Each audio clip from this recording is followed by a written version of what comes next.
Cambodia's capital is definitely worth visiting and does offer an interesting contrast to cities like Bangkok and Ho Chi Minh City in neighbouring Thailand and Vietnam. Today I explore the sights and tastes of this beguiling city.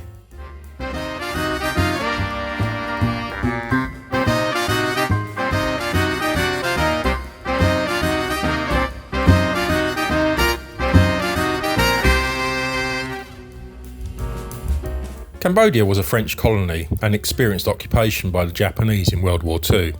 After the war, the French ruled until 1953, when Cambodia gained its independence. In 1970, a pro-US government was installed following a coup. However, in 1975, communist forces led by Pol Pot overthrew the government.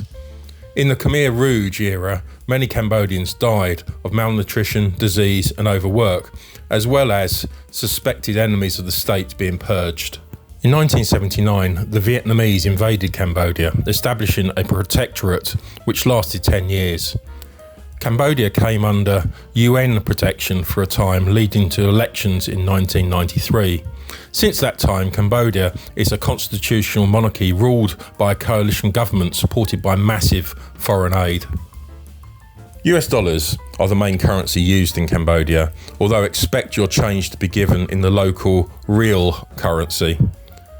You can access US dollars at ATMs in Cambodia, and prices are mainly quoted in dollars. If you are bringing dollars to Phnom Penh, ensure the bills are in pristine condition, as they will refuse any marked or torn notes, even with the slightest imperfection. A centrally located hotel close to the riverfront gives you a great venue to explore the shops, markets, restaurants and attractions of Phnom Penh, and to sample the lively bars and nightlife it has to offer. Hotel room in Phnom Penh. Stayed here for a week. It's called a Lux Hotel. It's right in the busy thoroughfare, so it's right on the riverside. So great views close by. It's $250 US for a week, which is not too bad.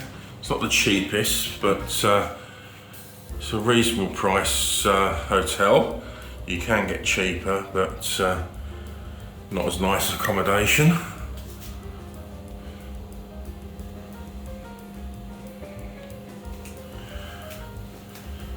So, yeah, reasonable sized bathroom. It's got everything that I need for the stay. And out, got nice desk space, TV, and a couple of chairs for the table, and a good size double bed. So all in all, whilst it's a bit old-fashioned, it's quite a nice little room in Phnom Penh, right in the middle of where everything is. So very pleased to be staying here for a week. Living in Thailand, I'm a great fan of Thai food. However, the Khmer cuisine surprised me as being very reasonable in comparison. There are plenty of local food options, and in tourist areas, Western food is widely available also. I always try to be adventurous with local delicacies, and in Phnom Penh, I tried the delicious roasted frog.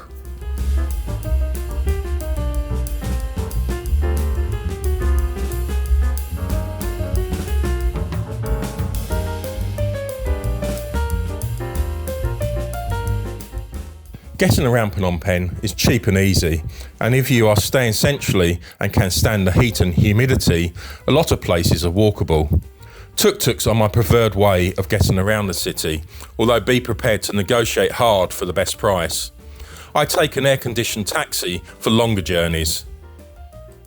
Cambodia is very affordable for the budget traveller, and prices are often cheaper than Thailand, although a little more expensive than Vietnam. Phnom Penh has a good infrastructure, although expect similar traffic congestion issues that you'll find in Bangkok and Ho Chi Minh City. People are friendly and make foreign tourists welcome.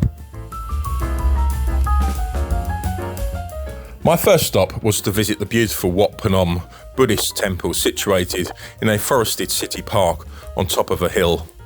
Entrance to the grounds is just $1, although it's free for the locals. If you're visiting temples, be sure to cover up from shoulders to below the knees. Wat Phnom has become a popular tourist attraction in the city and is a must-see visit when in Phnom Penh. It's worth the effort to climb the stairs to the temple and you'll get a good view of the city as well as meeting the monkeys that inhabit it.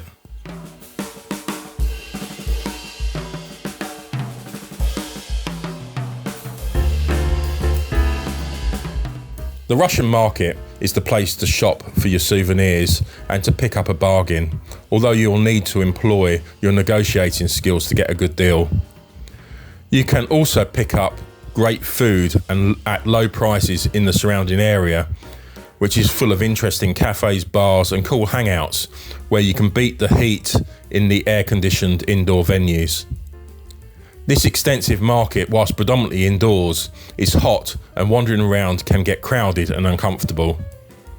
The market is called Russian after the Soviet expats who lived in the capital and shopped here in the 1980s when the country was ruled by the fellow communist regime.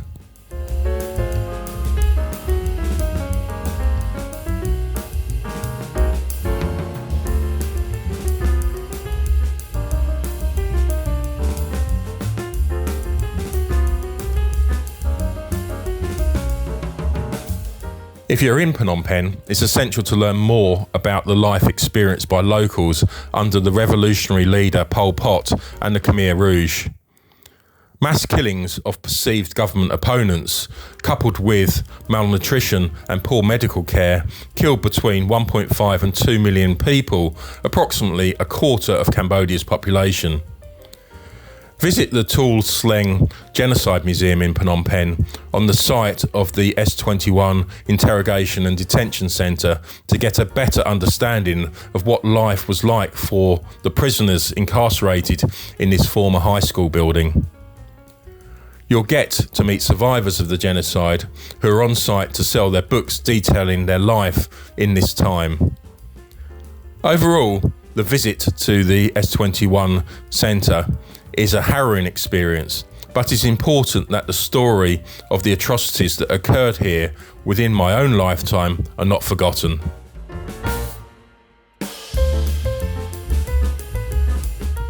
Entry costs $5, with a further $5 for audio guidance. I visited S21 with a Cambodian who wasn't alive during these times, but told me anecdotes about what happened to her family. Her parents had an arranged marriage authorised by the Khmer Rouge, and they're still together today after 7 children. There are many torture rooms containing a bed frame and iron shackles. However, I've omitted images adorning the walls of these cells showing the victims. You also get to see the various methods of torture used by the guards. For me, the highlight of the visit was meeting 2 of the survivors. One was only 9 years old at the time, who was with his 6-year-old brother. The other is now 91 years old and is a cheerful character.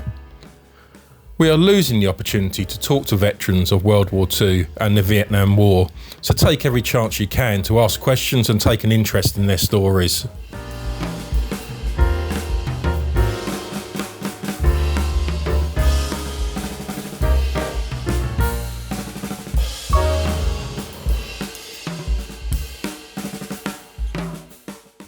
After visiting the detention centre, head to the killing fields.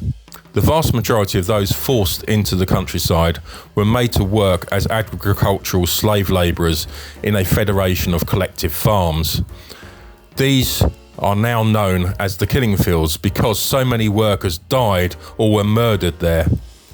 Working days were long and food rations meagre. Cambodians experienced severe hardships during the Khmer Rouge regime.